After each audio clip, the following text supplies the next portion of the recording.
Bonjour à tous et bienvenue dans cette nouvelle vidéo complètement exceptionnelle.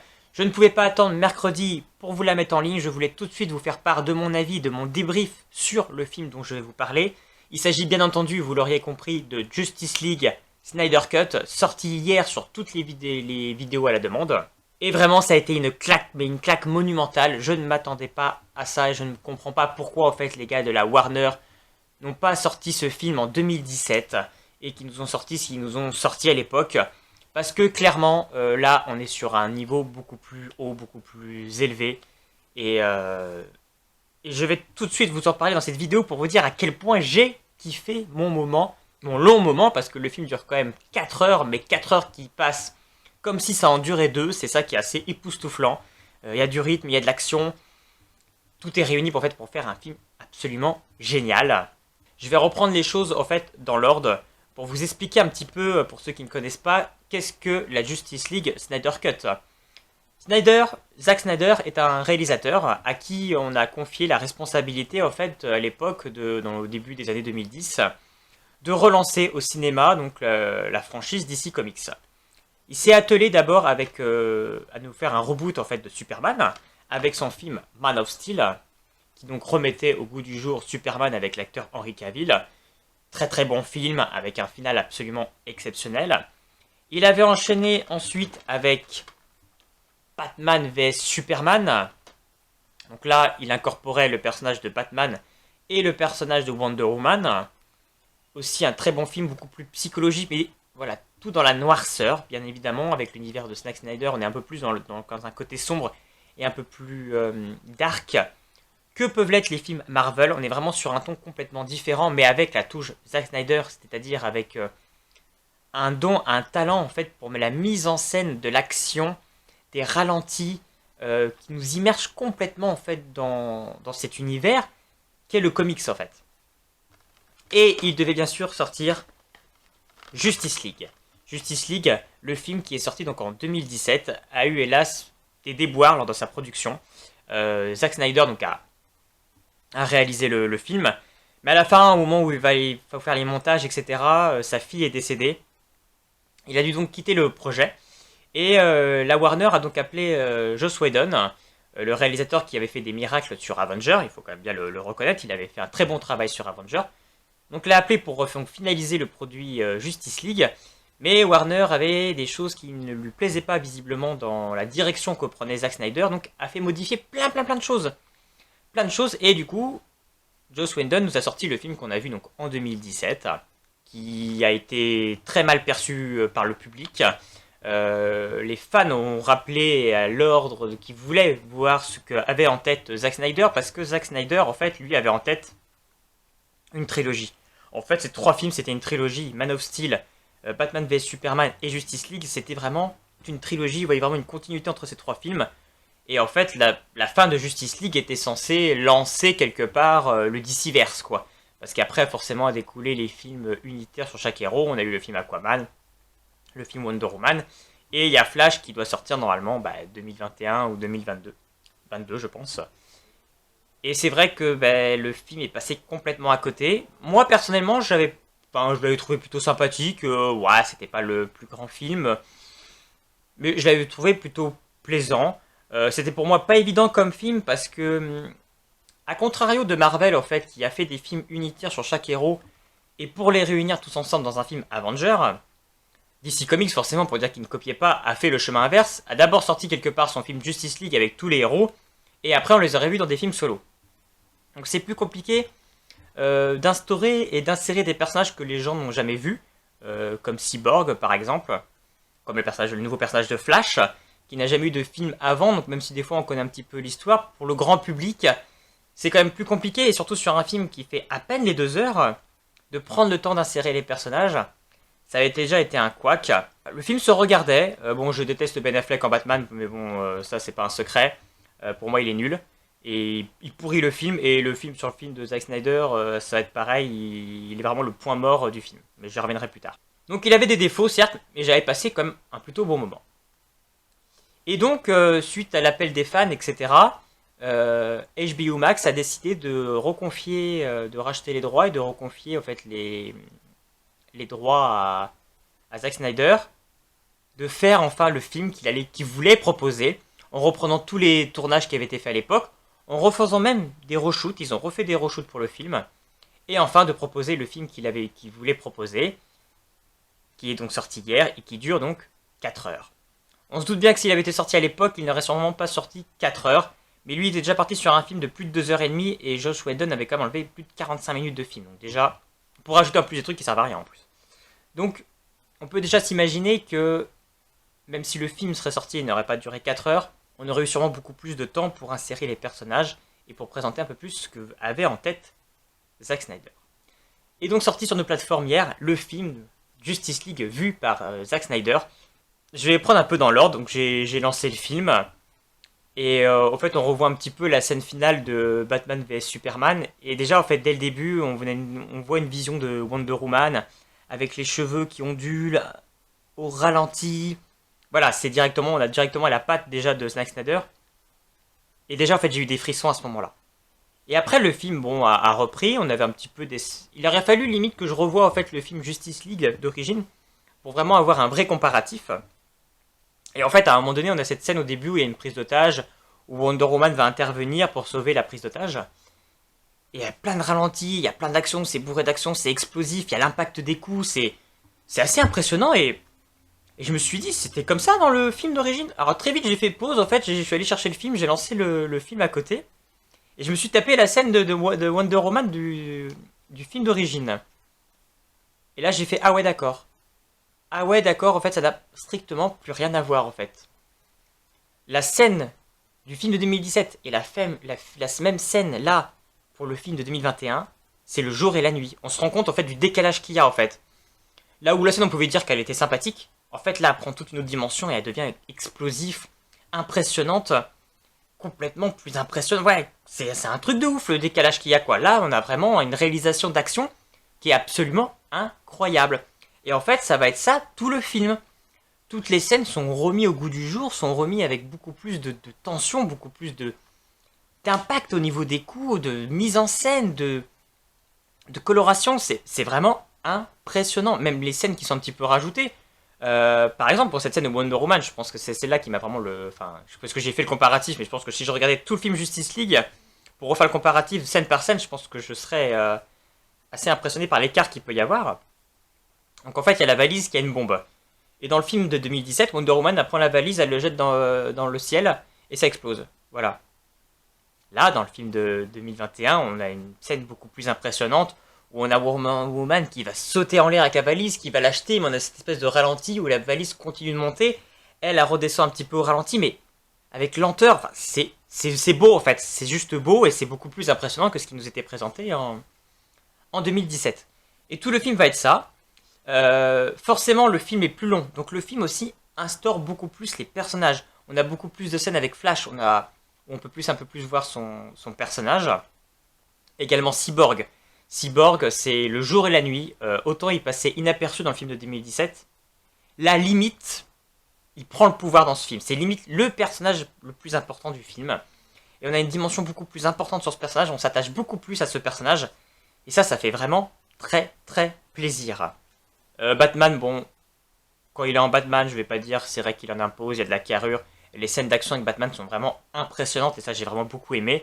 Là aussi on a beaucoup plus d'impact avec les effets visuels de Zack Snyder. Par contre Ben Affleck, je continue à rester sur mon idée que c'était une erreur de casting. Et il a rien, ce mec il est vide. Il n'y a aucune expression qui passe dans son visage, il parle, on a l'impression qu'il se passe rien. Clairement pour moi c'est le point mort de ce film. Et enfin de tous les films quoi, vraiment il n'aurait pas dû prendre cet acteur. Et limite, quand il a fait il aurait dû refaire les scènes avec un autre acteur, quoi. Parce que franchement, Ben Affleck, non, franchement, je peux pas. Et il m'a gâché limite mon film. C'est ce que j'ai trouvé vraiment le plus nul dans ce film. Le méchant, Stephen Wolf. Non mais, faut regarder le design de Stephen Wolf en 2017 et le design en 2021. C'est pas le même. Là, il est monstrueux. Il fait peur. Il en impose. Il a du charisme. En 2017, on avait l'impression qu'il n'était pas fini en fait. Qu'il était en cours de construction, mais qu'il n'était pas abouti quoi. C'est pas du tout. J'avais trouvé le méchant, ouais, j'avoue, j'avais trouvé en 2017 le méchant, mais complètement insignifiant. sans charisme, sans présence. Il en imposait pas, il avait pas une tête de méchant, de démon. Là, il est mais horriblement beau en fait. Ça ajoute encore une dimension complètement épique à ce film. Et puis ça va même encore plus loin parce que on met le vrai méchant de DC Comics dans ce film. On le voit enfin. En 2017, à part le nommer, on ne le voyait pas. On voit Darkseid, le méchant emblématique de Batman. Et il est absolument monstrueux. La scène du passé, où on raconte un peu l'histoire des boîtes là, qui doivent réunir pour faire venir Darkseid dans le monde sur Terre. En fait, dans le film de 2017, on faisait passer que c'était Stephen Wolf. Là, on a refait la scène où on nous montre clairement que c'était déjà Darkseid. Et c'est beaucoup plus impressionnant, c'est beaucoup plus magnifique, c'est beaucoup plus mieux au niveau de l'histoire. Parce qu'il faut remettre les choses dans l'ordre. Le film de 2021 reprend la même trame au début que le film de 2017. On a donc ces différentes boîtes qui sont réveillées suite à la mort de Superman. Et en fait, Stephen Wolf veut les réunir, ces boîtes, pour faire venir Darkseid sur Terre. On a donc Batman qui essaye de réunir tous les différents héros pour s'unir, pour faire face à Stephen Wolf, et qui vont forcément mettre en place pour essayer de ressusciter Superman. Donc vraiment, on suit la même trame, mais c'est juste que c'est beaucoup plus développé, c'est beaucoup plus mieux réalisé, c'est beaucoup plus mieux produit, c'est beaucoup plus mieux au niveau de l'image, tout est mieux à 100%, et on a un vrai film incroyable. Autant Justice League, on a envie de dire, ouais, il était sympa, c'était cool comme film, c'était un bon film d'action, ouais voilà, c'était cool. Mais là, c'est autre chose, en fait, on passe dans une autre dimension. On est limite sur un péplum, c'est épique, c'est impressionnant, il y a de l'impact, il y a de l'action, il y a du background, on a plus d'historique sur les personnages, et on a une vraie histoire qui se développe au fur et à mesure. On est dans une autre dynamique, et qui est enfin à la hauteur de ce que devait être le film Justice League, clairement. Là, clairement, on est ce que ce devait être Justice League. Vraiment un film impactant, et limite qui peut passer au-dessus le film Avenger. Je dirais pas jusqu'à Endgame, parce que bon, moi j'ai... Voilà, pour Endgame, pour moi c'est mon coup de cœur, et j'aurais du mal, je pense, à voir un film de super-héros mieux que Endgame. Mais là, clairement, Justice League, on attend vraiment un très haut sommet. Et c'est sans doute pour moi, ouais, sûrement le meilleur film DC Comics sorti à ce jour. Là, clairement, on a vraiment quelque chose d'abouti de A à Z. Donc on poursuit le film. Zack Snyder nous emmène dans la direction artistique à laquelle il voulait aller. Je vais pas le cacher, il y a des choses de toute façon qui ont été vues dans les bandes annonces. Le Superman noir, voilà. L'apparition du Joker, il y a également un autre héros qu'on voit et qu'on ne voyait pas dans la bande-annonce et qu'on ne voyait pas dans le film de 2017, je ne dirais pas qui c'est, mais ça faisait plaisir aussi de le voir. Et on a une fin, un épilogue même, je dirais, même de ce film absolument incroyable. T'as juste envie, quand t'as vu la fin, tu fais, non mais je veux pas que ça s'arrête en fait. Le film, c'est que tu viens de te taper quand même, je remets quand même, tu viens de te taper 4 heures de film. Et tu vois la fin, et t'avais juste envie que ça continue. Je regardais comme ça le temps qui restait, je fais ah non, il me reste plus que 7 minutes de film, il me reste plus que 8 minutes de film, mais je veux pas que ça s'arrête, je veux que ça continue. Et avec la fin qu'il a fait, t'as juste envie de dire, mais je veux qu'il la fasse cette suite. Donc j'espère juste qu'en fait le film sorti va avoir un succès monstre, que la Warner va se rendre compte qu'ils ont pris les mauvaises décisions, que s'ils avaient sorti ce film à l'époque, ils en seraient pas là où aujourd'hui, où ils ont un DCverse qui part dans tous les sens, on sait pas du tout où ça veut aller, qu'ils ont pété toute leur franchise, et que s'ils avaient suivi Zack Snyder, et que c'était Zack Snyder qui avait lancé, ils auraient dû faire confiance au réalisateur pour le choix artistique qu'il faisait, et que le public l'aurait suivi. Parce que oui, il y a eu des critiques à l'époque sur Batman vs Superman, comme quoi c'était trop sombre, pas d'humour. Mais on le voit, dans Justice League, il y avait trop d'humour. Là, dans la version de Zack Snyder, il y a encore de l'humour quand même. Il n'a pas tout enlevé. C'est pas Joss Whedon qui a ajouté tout l'humour. Il y avait quand même de l'humour parce qu'il a des personnages humoristiques. Forcément, dans Batman vs Superman, c'était Batman, c'était Superman, Wonder Woman, c'est pas forcément des comiques, on va dire. Là, avec Justice League, on a des personnages plus différents. On a le personnage d'Aquaman qui est assez drôle, le personnage de Flash qui est hilarant, qui apporte vraiment la touche d'humour, mais c'est son rôle en fait. C'est ce personnage, ça va avec sa personnalité, avec son caractère.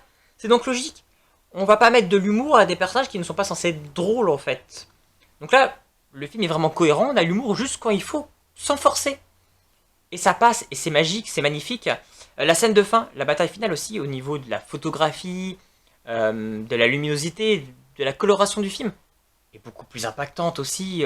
On avait cette espèce de rouge dans 2017 qui était trop flashy, trop voyant. Là, on n'est pas forcément dans le sombre, mais c'est un peu plus réaliste, c'est un peu plus... On s'imprègne vraiment plus dans cet univers pour cette bataille finale. Et même, je me suis retapé un peu les deux pour voir la comparatif. La scène en fait de Batman dans la Batmobile, dans la scène finale où il y a la course, il se fait attaquer par les démons. Et celle de 2017, ça a tellement rien à voir, ça a tellement rien à voir. On a l'impact du monstre sur la Batmobile qui limite s'envole, on a une espèce de ralenti. Enfin, comment t'as pu faire ça? Comment t'as pu zapper ces scènes-là pour nous sortir un film en 2017 sans ces scènes-là et en nous rajoutant une scène avec une famille, je sais pas quoi, russe ou je sais pas quoi, là, qui sert strictement à rien. D'ailleurs, tout ça, ça a été viré du film de Zack Snyder et il a eu raison parce que ça apportait rien en fait. Donc en fait, t'as voulu perdre du temps. Enfin, en fait, t'as pas voulu nous présenter autant les personnages qui auraient été pourtant le principal but de ce film, c'est de nous insérer les personnages, de mieux nous présenter Flash, mieux nous présenter Cyborg, pour nous mettre une histoire qui servait à rien à la fin du film. Non mais, allô quoi? Allô? Là, voilà, on a le vrai film qu'aurait dû être Justice League. Merci les fans d'avoir pu encourager que ce projet puisse aboutir et qu'on ait enfin le film de Zack Snyder, avec, comme je le disais, une fin complètement ouverte où on a complètement envie d'aller voir la suite, et on a envie d'avoir cette suite. J'espère que le film va être un succès, et comme je dis, j'espère que Warner va complètement revenir en arrière.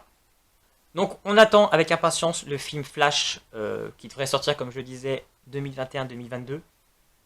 Et je pense que tous les espoirs sont sur ce film, parce que je pense qu'en fait le film Flash va nous présenter le multiverse, donc tous ces univers parallèles, et avec un peu de chance va nous dire qu'en fait le vrai univers c'était celui de Zack Snyder, et c'est celui-là qu'on va suivre après, et ça va réhabiliter en fait l'univers Zack Snyder, et ça va remettre Zack Snyder à la place qu'il mérite, parce que c'est un grand réalisateur.